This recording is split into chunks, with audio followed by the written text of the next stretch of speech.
ശബരിമല സ്വർണ്ണക്കൊള്ള കടകംപള്ളി സുരേന്ദ്രനെ ചോദ്യം ചെയ്യാനൊരുങ്ങി ഇ ഡി. പ്രതികളുടെ ചോദ്യം ചെയ്യൽ പൂർത്തിയാകുന്നതോടെ കടകംപള്ളി സുരേന്ദ്രനെയും വിളിച്ചു വരുത്താനാണ് ഇ ഡി ഒരുങ്ങുന്നത്.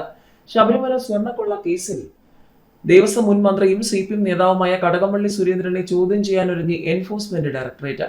കടകംപള്ളി അടക്കം 12 പേർക്ക് നോട്ടീസ് അയക്കാൻ നിയമോപദേശം ലഭിച്ചതിന് പിന്നാലെയാണ് കേസിൽ വിശദമായ ചോദ്യം ചെയ്യലിന് ഇ ഡി ഒരുങ്ങുന്നത്. ഉണ്ണികൃഷ്ണൻ പോറ്റി, കർണാടകയിലെ ജ്വല്ലറി ഉടമ ഗോവർദ്ധൻ, ചെന്നൈ സ്മാർട്ട് ക്രിയേഷൻസ് ഉടമ പങ്കജ് ഭണ്ഡാരി, തിരുവിതാംകൂർ ദേവസ്വം ബോർഡ് മുൻ അഡ്മിനിസ്ട്രേറ്റീവ് ഓഫീസർ മുരാരി ബാബു എന്നിവരെയാകും അടുത്ത ഘട്ടത്തിൽ ചോദ്യം ചെയ്യുക.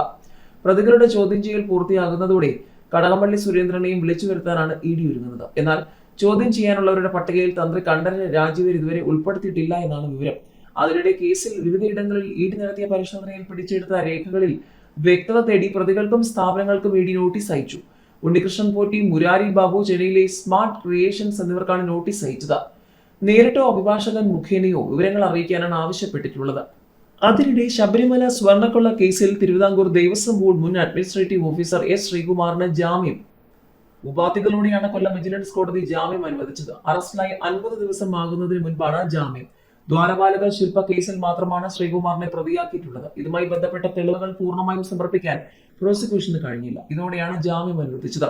തെളിവുകൾ പ്രോസിക്യൂഷൻ സമർപ്പിക്കാത്ത സാഹചര്യത്തിൽ ജാമ്യത്തിന് അർഹതയുണ്ടെന്ന് വാദം മറ്റു പ്രതികൾ കൂടി മുന്നോട്ട് വെക്കുന്നുണ്ട്.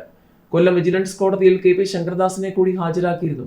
വൻ പോലീസ് സന്നാഹത്തോടെ വീൽ ചെയറിലാണ് അദ്ദേഹത്തെ കോടതിയിൽ കൊണ്ടുവന്നത്. അതേസമയം ശബരിമല സ്വർണ്ണക്കൊള്ളയിൽ ചോദ്യം ചെയ്യൽ നടപടികളിലേക്ക് ഇ ഡി കടക്കുമ്പോൾ വരും ദിവസങ്ങളിൽ എന്താണ് എന്നുള്ളതാണ് ഏവരും ഉറ്റുനോക്കുന്നത്.